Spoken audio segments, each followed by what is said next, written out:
Detalye sa panloloko at pag-scam kay James Reid ng boyfriend ni Liza Soberano na si Jeffrey O.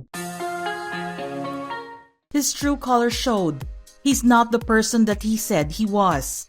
I worked with the wrong person. He's a fraud. Iyan ang naging paglalarawan ng actor, singer at entrepreneur na si James Reid nang magpaunlak ito ng panayam sa talent manager na si Ogie Diaz noong isang araw lamang. Sa unang pagkakataon kasi ay maririnig na rin ang panig ni James tungkol sa pag-alis ng aktres na si Liza Soberano sa poder ng Careless PH bilang talent nila na nagsimula noong 2022 matapos siyang pumirma ng kontrata sa kanila. Pero mas ikinagulat ng maraming tao ang nangyari sa itinayong production and management company nina James at Brett Jackson na Careless na inumpisahan nila noong 2017 kasama ang Viva Records, pero naging independent noong 2019. Hindi kasi alam ng publiko na mayroon palang isang tao ang sisira sa magandang pangalan ni James at ng kanyang kumpanya. Huli na nang malaman ni James na ang taong kinaibigan at itinuring niyang parte ng kanyang buhay ay panloloko lamang ang pakay. Hanggang sa lumaki na ang problema sa kumpanya at nagpapakilala na si Jeffrey O bilang CEO o Chief Executive Officer ng Careless at marami na ring mga bookings ang sinasarili nito. Paliwanag ng legal counsel ni James na si Attorney Rodel de Guzman, one-man corporation ang ownership ng Careless at iyon ay nakapangalan lamang kay James Reid. Laking gulat na lang nila nang magsimulang magpakilala si Jeffrey na siya ang CEO ng Careless, samantalang si James ang nagmamay-ari nito. At para hindi magkaroon ng malaking aberya sa mga staff at empleyado ng Careless, ginawa muna nilang internal ang pagsasaayos at pagbibigay solusyon sa isyong ito. Tahimik nilang pinagtulungan ng kanyang mga abogado ang problemang kamuntik ng sumira sa pangalan ni James. Pero hindi nila alam at wala silang ideya na unti-unti nang nagkakaroon ng lamat ang relasyon ni James sa mga taong kinakausap ni Jeffrey bilang Careless CEO. Kaya naman minabuti ng team ni James na magkaroon ng solusyon para mailayo ang pangalan ni Jeffrey sa Careless. Ito ang pag-terminate sa kanya. Nito lamang naglabas ng malaking anunsyo ang team ni James sa pamamagitan ng paglalagay nito sa broadsheet. Inabisuhan nito ang publiko na hindi na konektado sa Careless si Jeffrey O. Ani sa post, this is to put the public on notice that effective as of July 2, 2024, Jeffrey Wamok O has ceased all official connections with Careless Holdings Limited, Careless Music Manila Incorporated, Careless Productions OPC, Island City Music PH OPC, Premier Private Label Incorporated. Corollary, Mr. O no longer has any authority to represent the Careless Group or its officers in any ongoing and future transactions, receive or dispense any funds or other investments for and on behalf of the Careless Group, and or sign any official documentation and or correspondences on behalf of the same group. Sinabi ni James na mahigit 100 million pesos ang halaga ng perang kailangang maibalik ni Jeffrey at may ilan pang mga kontrata at business deals ang pinirmahan nito at ginawa ng hindi nalalaman ng aktor. Sinubukan din umano ni Jeffrey O na patakbuhin ang Careless Music ng mag-isa.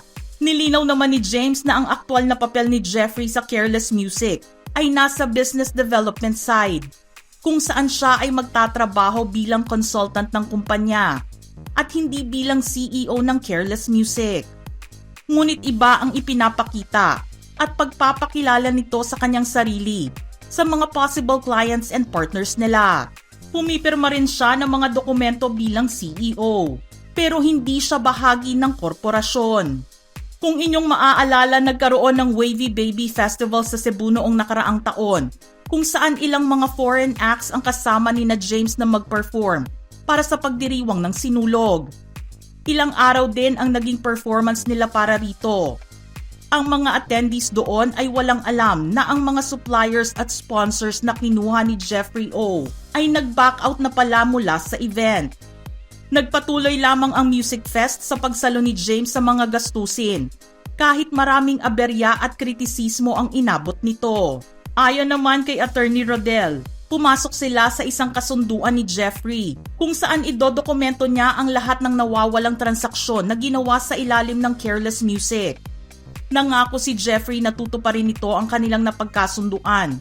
Subalit patuloy nitong ipinagpapaliban ang pagsusumite ng mga nawawalang dokumento hanggang sa malaman nilang nakapunta at nakabalik na ito sa Los Angeles. Sinabihan din daw ni Jeffrey ang kaibigan niya na ayaw na niyang makipag-usap sa kahit na sino sa Careless Music.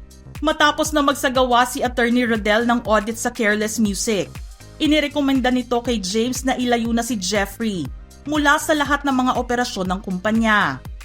Questionable rin kasi ang paraan nito ng pagtatrabaho at pagpapalakad ng negosyo at mayroon ding kakulangan sa permit. Naaresto si Jeffrey noong July 2023 dahil sa umano'y pagtatrabaho ng walang kaukulang mga permit at visa.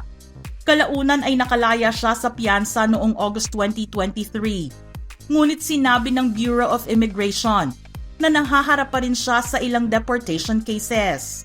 Ang pagpapalaya kay Jeffrey ay naging posible dahil sa paghingi ng tulong ni Liza Soberano sa Careless. Sinabi ni Attorney Rodel na si Liza ang lumapit sa kanila at nakiusap kung maaari nilang tulungan na makalabas sa pagkakadetine si Jeffrey.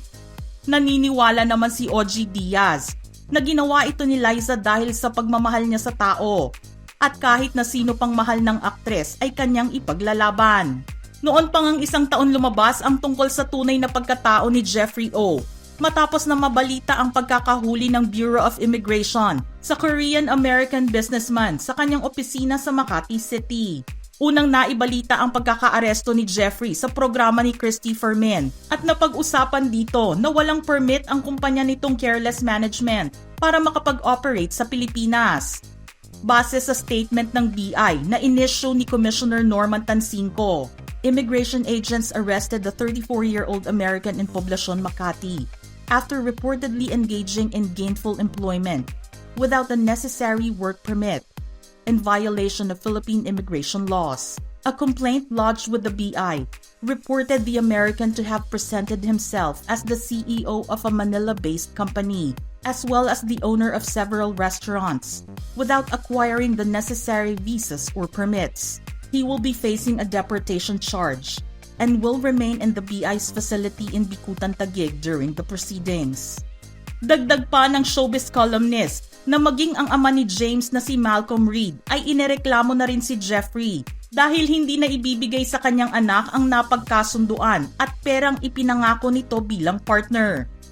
Matatandaan na si Jeffrey O din ang nagsabi sa publiko na mayroong offer si Liza Soberano para maging parte at maisama sa cast ng Spider-Man Homecoming. Subalit ang dating management nito ay hinadlangan ang pagkakataon na iyon para sa aktres.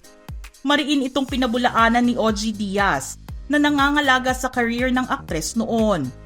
Napatunayan ni James na nagsasabi si OG ng katotohanan dahil nalaman na nito ang ugali ni Jeffrey O matapos ang lahat ng kaguluhan. Mga ka-showbiz peeps, ano ang inyong reaksyon sa balitang ito? Don't forget to send your comments below.